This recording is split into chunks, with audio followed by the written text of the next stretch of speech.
Hello बच्चों, आज हम आपके सामने जो लेके आए हैं वो है व्यक्तित्व का मापन। ठीक है, तो व्यक्तित्व के मापन की कौन कौन सी विधियाँ होती है वो हम डिटेल में अध्ययन करेंगे। सबसे पहले होती है अप्रक्षेपी विधियाँ और कुछ होती है प्रक्षेपित विधियाँ। अप्रक्षेपित विधियों में होती है व्यक्तिनिष्ठ विधियाँ और वस्तुनिष्ठ विधियाँ, जबकि प्रक्षेपित विधियों में होती है प्रक्षेपण और मनोविश्लेषणात्मक। ठीक है, जो व्यक्तिनिष्ठ विधियाँ होती है उसमें होती है आत्मकथा, प्रश्नावली, परिसूचियाँ, जीवन व्रत और साक्षात्कार। जो वस्तुनिष्ठ विधियाँ होती है उसमें होती है निरीक्षण, रेटिंग स्केल, समाजमिति, क्रियात्मक परीक्षण, परिस्थिति परीक्षण।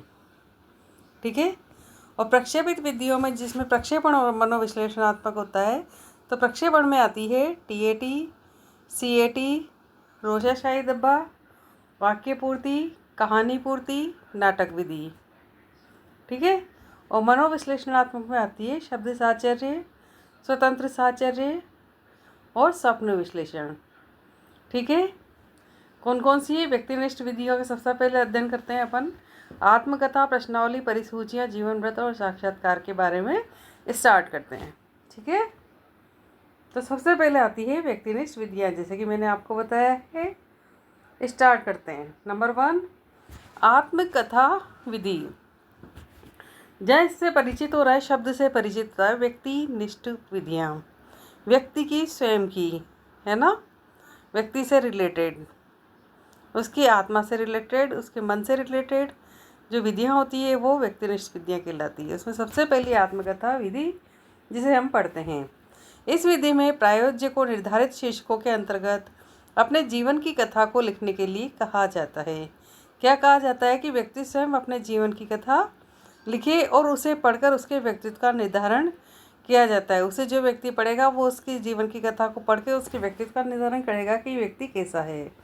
जैसे कि गांधी जी ने लिखा था सत्य के साथ मेरे प्रयोग, है ना, ये गांधी जी ने स्वयं लिखी थी। और एक लिखी थी बाबर ने बाबरनामा। ठीक है, दूसरी थी इसमें प्रश्नावली विधि।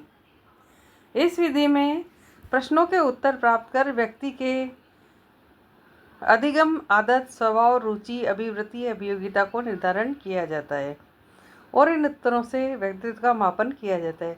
प्रश्नावली में क्या होता है, प्रश्न किए जाते हैं कुछ, उस प्रश्नों के उत्तरों के आधार पर उसकी आदत, उसका स्वभाव, उसकी रुचि, उसकी अभिवृत्ति, अभियोगिता को जाना जाता है। ठीक है, जैसे कि सबसे पहले प्रश्नावली का निर्माण किसने किया था, वुडवर्थ ने किया था। तो प्रश्नावली का निर्माण सबसे पहले किसने किया, वुडवर्थ ने। प्रश्नावली को पेपर पेंसिल मेथड भी कहा जाता है। ठीक है, अगली बात यह है इसमें कि वह विधि जिसमें प्रश्नकर्ता के सम्मुख उत्तरदाता का उपस्थित होना आवश्यक नहीं है, प्रश्नावली है। क्योंकि प्रश्नावली प्रश्न व्यक्ति के सामने किए जाएं जरूरी नहीं है। उसे एक प्रश्न के कागज एक पेपर पे प्रश्न लिखकर उससे आंसर भी मांगे जा सकते हैं। तो प्रश्नदाता का सामने होना जरूरी नहीं है। प्रश्नावली 4 प्रकार की होती है, खुली प्रश्नावली, बंद प्रश्नावली, सचित्र प्रश्नावली और मिश्रित प्रश्नावली। ठीक है ना। खुली प्रश्नावली उत्तर स्वतंत्र रूप से लिखने होते हैं। व्यक्ति को मौका दिया जाता है कि वो उसका प्रश्नों का उत्तर स्वतंत्र रूप से लिखे, किसी के बिना दबाव में। बंद प्रश्नावली उत्तर हाँ, ना, असत्य, सत्य, राइट, रॉन्ग या विकल्प चयन के रूप में देने होते हैं। बंद प्रश्नावली में क्या था, या तो हाँ या ना में उत्तर दें, या सत्य असत्य के रूप में, या रॉन्ग, राइट आदि विकल्प के रूप में उत्तर दें वो। और सचित्र प्रश्नावली होती है, जो होती है उत्तर चित्रों के रूप में देने होते हैं, है ना। जो भी उत्तर देगा उसके चित्र बनाकर वो देगा। मिश्रित प्रश्नावली होती है तीनों प्रकार, खुले, बंद और सचित्र के प्रश्नों को जिसमें तीनों प्रयोग किए जाते हैं जिस प्रश्नावली में, वो मिश्रित प्रश्नावली होती है। सीवी यंग ने प्रश्नावली के 2 रूप, खुले व बंद ही माने हैं। किसने मांगे हैं, पीवी यंग ने प्रश्नावली के 2 रूप माने हैं, खुले व बंद। ठीक है। अगली विधि चलती है परिसूचियाँ विधि। ये विभिन्न शील गुणों के लिए हुए प्रश्नावली होती है, जैसे ईमानदारी, नैतिकता, मितव्यता, अहिंसा, सत्य आदि गुणों को लिए हुए होती है। शील गुण क्या कहलाते हैं? जो मन में धारण किया हो, सत्यनिष्ठा, अहिंसा पे हो, ठीक है। तो ईमानदारी, नैतिकता, मितव्यता, अहिंसा, सत्य आदि जो भी गुण होते हैं, जो हमारे आदर्शवादी गुण कहलाते हैं, उसके आधार पर ये होती है। प्रश्नावली और परिसूचियों में मूल अंतर यह भी है कि प्रश्नावली साधारण व्यक्ति द्वारा निर्मित हो सकती है, जबकि परिसूचियों का निर्माण मनोवैज्ञानिकों द्वारा किया जाता है। परिसूची का निर्माण भी वुडवर्थ ने किया था। अगली विधि पढ़ते हैं अपन, जीवन व्रत व्यक्ति इतिहास विधि। इस विधि का प्रतिपादन 1787 में टाइडमैन ने किया। इस विधि में व्यक्ति के परिवार, पड़ोस, मित्र मंडली, विद्यालय, शिक्षक, सहपाठी, व्यक्ति के पत्र व डायरियाँ, विद्यालय अभिलेख, स्वास्थ्य अभिलेख आदि स्रोतों से जानकारी जुटाकर उसके जीवन का विस्तृत आलेख तैयार किया जाता है और उसके व्यक्तित्व का मापन किया जाता है। किस किस के आधार पर किया जाता है? देखो, उसके परिवार, पड़ोस, मित्र मंडली, विद्यालय, शिक्षक, सहपाठी, उसके पत्र, डायरियाँ, अभिलेख, स्वास्थ्य अभिलेख, इन सारे स्रोत जुटाकर उसका एक व्यक्तित्व का मापन किया जाता है। अगली विधि है इसमें साक्षात्कार विधि।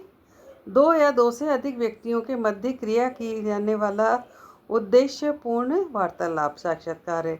दो व्यक्ति किसी उद्देश्य को लेकर बातचीत कर रहे हैं तो साक्षात्कार कहलाएगा। अंग्रेजी का इंटरव्यू शब्द फ्रेंच शब्द एटर टू वाई से बना है, जिसका तात्पर्य होता है अंदर देखना। ठीक है, एटर टू वाई का मतलब अंदर देखना। साक्षात्कार में प्रत्यक्ष रूप से उपस्थित होकर उद्देश्यपूर्ण वार्तालाप किया जाता है। साक्षात्कार दो प्रकार का हो सकता है। औपचारिक साक्षात्कार, समय स्थान विषय सब तय होता है। अनौपचारिक साक्षात्कार, समय स्थान विषय तय नहीं होता है ना। औपचारिकता में सब कुछ तय होता है, लेकिन अनौपचारिक में ये सब तय नहीं होता। अब चलते हैं अपन वस्तुनिष्ठ विधियों की ओर। ठीक है, इसमें सबसे पहले आती है निरीक्षण विधि। इस विधि में सामान्य परिस्थिति में व्यक्ति का अवलोकन किया जाता है और उसके व्यक्तित्व का मापन करते हैं। ये दो प्रकार का हो सकता है, नियंत्रित निरीक्षण और अनियंत्रित निरीक्षण। रेटिंग स्केल, इस विधि में मूल्यों का संख्यात्मक सारणीकरण किया जाता है और निर्धारण मापनी पर रखकर उसके व्यक्तित्व का मापन किया जाता है। निर्धारण मापनी जैसे 3, 5, 7 के अनुपात में हो सकती है। सर्वप्रथम निर्धारण मापनी का निर्माण गाल्टन ने 1883 में किया। तो इसमें क्या, एक मापनी निर्धारण की जाती है, उसका संख्यात्मक सारणीकरण किया जाता है उसके मूल्यों का। ठीक है ना। तो कैसे निर्धारण किया जाता है, जैसे 3 मान लिया, 5 मान लिया, 7 मान लिया, उसके अकॉर्डिंग। और इसकी जो निर्माण किसने किया था मापनी का? 1883 में गाल्टन ने। अगली विधि है इसमें समाजमिति विधि। यह एक समूह की बनावट के अध्ययन में प्रयुक्त होने वाली समाजमिति है। इसमें कक्षा के लोकप्रिय व अलोकप्रिय विद्यार्थियों को छांटा जाता है कि भाई कोई लोकप्रिय है तो क्यों है, और कोई अलोकप्रिय है, किसी को कोई पसंद नहीं करता तो उसको पसंद क्यों नहीं करता है। ऐसे विद्यार्थी इसमें छांटे जाते हैं। इस विधि का प्रतिपादन J.L. मोरेनो ने 1934 में किया था। जॉन एटकिंसन ने इसे नेमिनेति मेथड नाम दिया। अगला है इसमें परीक्षण, परिस्थिति परीक्षण। इस विधि में प्राणी को परिस्थिति देकर उसके व्यक्तित्व का मापन किया जाता है। जैसे अध्यापक स्वयं का पर्स सीढ़ियों पर डालकर छात्रों की ईमानदारी का मूल्यांकन करे। मतलब परिस्थिति दी गई, पर्स डाल दिया अध्यापक ने और दूर खड़ा होकर ये देखा कि इसको कौन ईमानदार, कौन अपने इसका पैसा अपनी जेब में रखता है या कौन इसे वापस लौटाता है। तो उनके ईमानदारी का परीक्षण इसमें किया। क्रियात्मक परीक्षण, इस विधि में क्रिया देकर व्यक्ति के व्यक्तित्व का मूल्यांकन किया जाता है। ठीक है ना। व्यक्ति क्रिया देकर कोई भी काम करने को देखे कि वो काम को किस तरीके से करता है, कैसे मूल्यांकन करता है, तो उसको देखा जाता है। अब आती है प्रक्षेपण विधियाँ, TAT। प्रासंगिक अंतर्बोध परीक्षण, इसका निर्माण हुआ था 1935 में मूरे व मॉर्गन के द्वारा। मानवीय चित्रों के इसमें कार्ड होते हैं। कुल कार्ड होते हैं 30। कुल कार्ड हैं 30, 10 महिला के लिए, 10 पुरुषों के लिए, 10 दोनों के लिए। ठीक है। तो महिला पर जो 20 कार्ड का प्रयोग करते हैं, जिसमें 10 महिला के कार्ड और 10 दोनों के कार्ड होते हैं, वो वाले प्रयोग करते हैं। तो 10 और 10 कितने हो गए? 20 कार्ड। और यदि पुरुषों पर प्रयोग करते हैं तो 10 पुरुषों वाले कार्ड और 10 दोनों वाले कार्ड कितने हो गए? 20 कार्ड। तो वो पुरुषों पर प्रयोग करते हैं। चित्र को देखकर कहानी लिखवाई जाती। कोई चित्र अधूरा छोड़ दिया जाता है, मिसिंग छोड़ दिया जाता है, और ये बताया जाता है कि इसे देख के पूरी कहानी करो। कहानी को पढ़कर व्यक्तित्व का मापन, जब वो कहानी पूरी करता है तो उससे पता चलता है कि उसने किस तरह से उस कहानी को पूरा किया है, कौन सा मोड़ दिया है। चित्र को देखकर उसके क्या विचार मन में पनपे हैं। ठीक है, उससे उसके व्यक्तित्व का मापन किया जाता है। ये वयस्कों के लिए होता है। इसके बाद आता है बाल संप्रत्यक्ष परीक्षण। ठीक है, CAT टेस्ट। इसमें अवधारणा अर्नेस्ट और क्रिस ने दी थी। निर्माण लियोपोल्ड ब्लैक ने 1964 में किया था। इसमें कुल कार्ड रखे गए थे 10। जानवरों के चित्र थे उनमें। भारतीय परिस्थितियों में उमा चौधरी ने ढाला है इसको। किसने ढाला है भारतीय परिस्थितियों में? उमा चौधरी ने। और ये कब किनके लिए होता है? 3 से 11 वर्ष तक के बच्चों के लिए होता है। कौन सा? बाल प्रत्यक्ष परीक्षण। ठीक है। अगली आती है रोरशा शाही धब्बा परीक्षण। इसका प्रतिपादन किया था हर्जमन रोरशा ने, स्विट्जरलैंड के रहने वाले थे। 1921 में इसका प्रतिपादन हुआ था। इसमें कुल कार्ड थे 10, जिसमें 5 कार्ड काले थे, 2 लाल काले थे और 3 विभिन्न रंगों के थे। कितने हुए? 10। 5 तो कार्ड काले, 2 लाल काले और 3 विभिन्न रंगों के। कार्डों पर शाही के धब्बे होते हैं। जैसे ये शाही का धब्बा डाला है, कि चित्र के माध्यम से समझाने की कोशिश की गई है कि कार्ड पर से शाही के धब्बे डाले जाते हैं। शाही धब्बा, इसको देखकर बच्चा क्या सोचता है, कैसे विचार बताता है, वो इसका परीक्षण होता है। अगला है वाक्य पूर्ति या कहानी पूर्ति। इसके प्रतिपादन है पाइने, टेंटलर, एबिंगहॉस। अगली इसमें है नाटक विधि या खेल विधि। प्रतिपादन है JL मोरेनो। इस विधि में जिस व्यक्ति के व्यक्तित्व का मापन किया जाता है उसके साथ एक नाटक खेला जाता है और नाटक में उसे मुख्य भूमिका दी जाती है ना। नाटक विधि खेल विधि में क्या होता है? प्रतिपादन तो किया था JL मोरेनो ने। इस विधि में जिस व्यक्ति के व्यक्तित्व का मापन किया जाता है उसके साथ एक नाटक खेला जाता है और नाटक में उसे मुख्य भूमिका दी जाती है। ठीक है। व्यक्ति उस नाटक में अपने मन के भावों को निकाल देता है। मतलब वो इतना डूब जाता है नाटक करने में कि उसके मन के भाव उसमें प्रकट होने लग जाते हैं। ठीक है। तो ये थी नाटक विधि। उसके बाद आती है मनोविश्लेषणात्मक विधियाँ।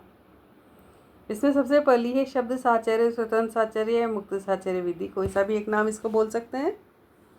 इस विधि में मनोवैज्ञानिक प्रयोज्य के सामने कुछ शब्द बोलता है जिसे उद्दीपक शब्द कहते हैं। इसे सुनकर प्रायोज्य को जो शब्द याद आए वो बोलना होता है। प्रायोज्य उत्तर के रूप में प्राप्त शब्दों का विश्लेषण कर व्यक्तित्व का मापन किया जाता है। मतलब कि प्रायोज्य है ना, वो कुछ शब्द बोलेगा, फिर उद्दीपक है जो उसे सुनकर जो उसका क्या अर्थ लगाता है वो सुनकर उसका जवाब देगा। ठीक है ना, उसका उत्तर देगा।